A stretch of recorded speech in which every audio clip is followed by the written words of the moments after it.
nous, vos pères évêques du Sénégal, dans une attitude de prière confiante au Dieu de toute miséricorde et de toute protection, assurés de l'intercession puissante de la bienheureuse Vierge Marie, Notre-Dame du Rosaire, Reine de tous les saints, sommes favorables à partir du 1er novembre 2020 à la reprise progressive du culte dans nos diocèses, suivant l'appréciation des pasteurs du lieu et des conditions de faisabilité. Nous rendons grâce à Dieu pour une telle mesure dans l'espoir d'une reprise normale du culte. li ma am pour wax ci affaire Covid 19 bi par rapport messe yi gis naa ne vraiment dafa ñoo affecté trop surtout messe yi nga xamante ne on avait l'habitude di woy chaque dimanche ñuy répéter semaine bi pour woy dimanche donc il s'est trouvé que da ngay ñëw ba dimanche sax doo woy messe donc dañ dem ba même côté liturgie bi sax dañoo réer des fois dimanche da ngay yeewu doo xam ne yaa ngi dimanche da ngay yaakaar ne jour ordinaire nga nekk parce que amoon nañu habitude di dem messe donc vraiment feebar bi daf ñoo laal trop léegi avec réouverture bi vraiment soxla woon nañ ko. aussi di ñaax bu gaa yi bàyyeeko feebar bàyyi fi ba léegi ñu gën a góorgóorlu rek ku nekk doon sa médecin wu bopp loolu boo ko doonee ba pare ngay ñaax ñeneen ñi yaakaar naa vraiment feebar nañ ko mën a xeex pour mu dellu fi mu jógee vraiment pour reprise messe yi moom vraiment kontaan nañ à situation exceptionnelle mesure exceptionnelle donc suñu évêques yi bu ñu réunir ne dañooy aju messe yi pour mun a xeex ak mbas mi on était preneur parce que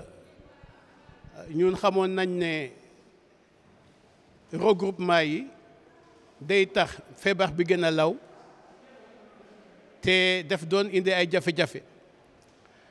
kon nag ñun lu ñu mënoon a def rek mooy jàppale suñu évêques yi dundal nag prières yi dans les familles parce que moo mënoon a tax ñu bañ a fàtte église dans la ferveur religieuse di ñaan yàlla aussi mbas mi jóge fi et looloo tax c'était des prières intenses dans les familles ba tax na bu ñu demee ba feebar bi commencé di wàññeeku ñu gis ci suñu bopp xawtee kontaan. li ñu dundee mbas bi nag di gërëm yàlla di ko sant di sant yàlla bu baax ndax métti woon na waaye ñi ngi tegoon suñu gëm rek fu ñu nekkoon rek jógewuñ fa di ñaan rek di ñaan yàlla bu baax feebar bi sore fi delloowaat ñëpp si lu ñu nekkee woon dellu si jàngu bi ñi ngi gërëm nag suñu évêques yi ak suñu labbe yi di leen ñaanal wér ak wérle di leen ñaanal bu baax ñi ngi gën a gëm nañu nag jàpp nañ ci gëm bi métti woon na mais gëm nañu bu baax ñi ngi sant yàlla di ñaanal àddina si yëpp jàmm. ba ñu déggee que nos pères évêques joxe nañu ndigal ndax ñu reprendre les messes à compter du 1er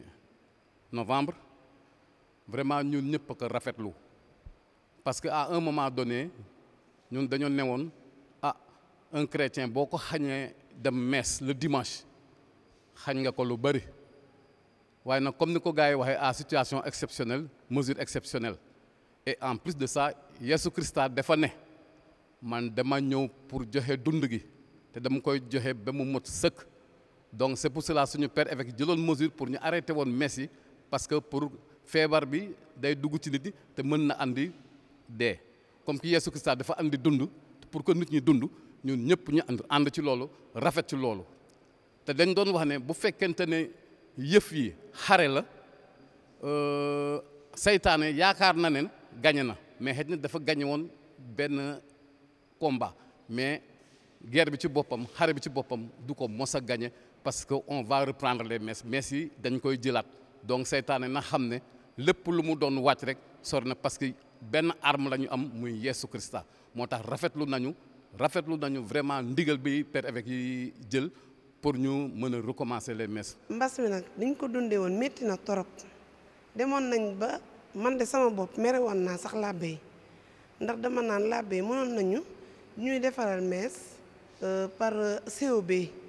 mais xam naa ne du seen coobare damay ñëw fii yenn saay sax pour ma adorer sans sacrement bi du ma gis benn bés posé naa ko sax question abbé curé ma ne ko man damaa bëggoon nga ñuy tegal fax au moins 5 sacrement ndeysaan mu ne ma loolu baax na mais dañuy respecter lii évêque bi wax mu ne saa yoo duggee ci église bi yaa ngi fay fekk Yeesu Christa bi kon mën ngaa adorer foofu ma ne ko kon baax na mais mbas bi métti woon na trop foo ko natt rek weesu na fa soo góorgóorlu sa kër ak njaboot bi rek dañuy perte seen foi yàlla dimbali woon nañu nag ñuy ñaan ci biir kër yi di ñëw ci église bi di daal suñuy bougie di ñaan di nemmeeku suñu morom itam di jàppalante xanaa ñaan yàlla rek mbas mi teel fee jóge yàlla yokk suñu ngëm ubbi suñu xol yi ku nekk mën a yërëm moromam ku nekk yéene moromam lu baax. Pour les mesures, comme toutes les mesures, les mesures barrières. Donc, porter les masques obligatoires au niveau de chez nous, même pour venir, même au niveau du secrétariat, on était obligé de mettre le masque obligatoire. Alors, au niveau de l'église, au début, alors, comme on l'a dit, si l'église reprend, vous reprendrez, mais si par exemple le premier, les mesures barrières seront respectées. Les masques, la distanciation. Donc, c'est pourquoi on a souhaité que les gens, et on doit toujours les aider à faire les informations par les COB, que ku ñëw messe na indi masque am boo amee sa gel na ko indi bu ñëwee boo amlee nga may sa morom bu amul. Donc si on se fait comme ça, on s'entraide, ku nekk nga maye sa masque wala ku nekk nga maye sa gel bi nga yor, problème du am. Vraiment kontaan nañu trop ci reprise bi et on va tenter. Et comme le catholique quand même, comme on le dit, est discipliné, les gens ne vont pas quand même ñu war a def ay cas d'indiscipline pour dire que oui, du ma sol masque, du ma def lii, du ma def là. Et je pense que au niveau de chez nous, on ne risquera pas d'avoir ça. li ñaax sama morom jigéen ñi c'est pas parce que évêque dafa ne dañuy ubbi messe bi que dañuy bàyyi suñu loxo ci prévention bi non mbas bi mu ngi fii toujours moo tax may ñaax sama morom jigéen ñi surtout les femmes ñu bàyyi xel suñu xale sur les enfants bu ñu ñëw église nañu bu ñu mën a yore gel ñu yore ko sinon masque bi c'est très important ak ñu respecter distanciation bi bu ñuy ñëw ñun dañuy wax toujours xale mais à commencer par nous il faut que ñun mag yi ñu nangu def mesures barrières pour xale yi xool ci ñun ñu def ko. C'est d'abord une action de grâce, cette ouverture qui était tant attendue par nos fidèles. Oui, elle était tant attendue par les fidèles. Et nous pouvons dire que les desseins de Dieu sont insondables et ses sentiers impénétrables.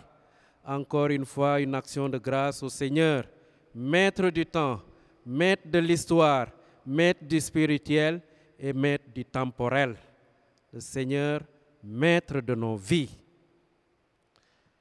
Alors, dans l'archidiocèse, nous nous acheminons avec l'année de l'Esprit Saint.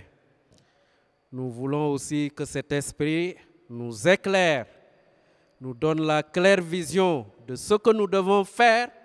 mais surtout la force de l'accomplir. Nous sommes dans une situation très particulière, à savoir le coronavirus, la COVID-19, cette pandémie qui continue aussi à sévir. Nous prions le Seigneur pour qu'il puisse nous épargner de tout cela. Venant pratiquement aux mesures barrières, certes, ce ne sera pas facile dans les paroisses. Déjà, nous savons que les paroisses n'ont pas la même taille. Il y a des paroisses plus grandes que d'autres.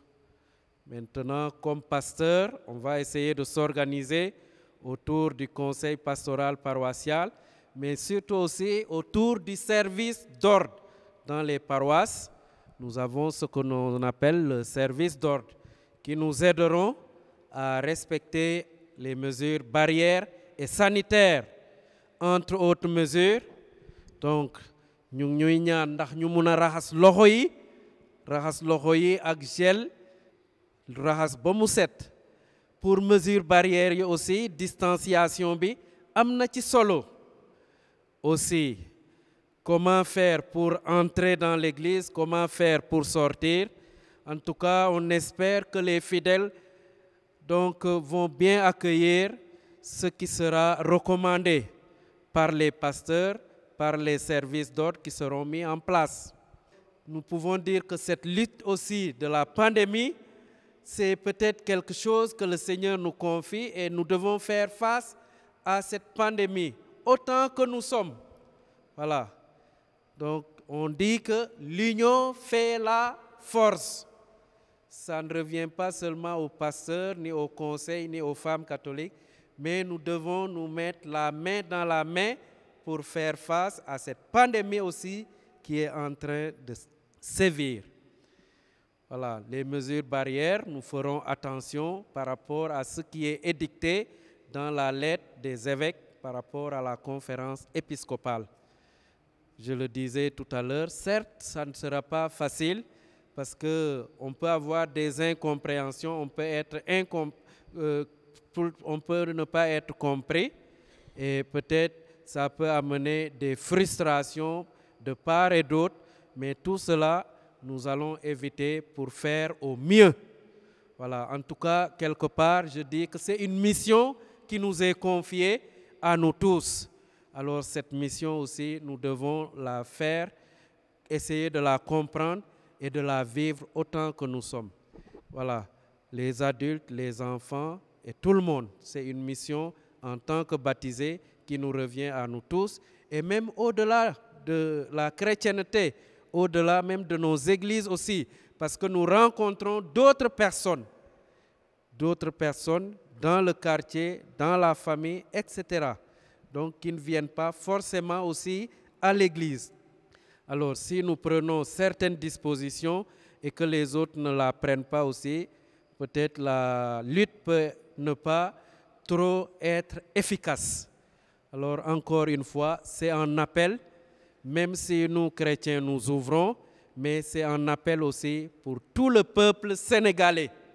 C'est pour tout le peuple sénégalais, en tout cas, de pouvoir faire face aussi à cette pandémie qui est en train de sévir.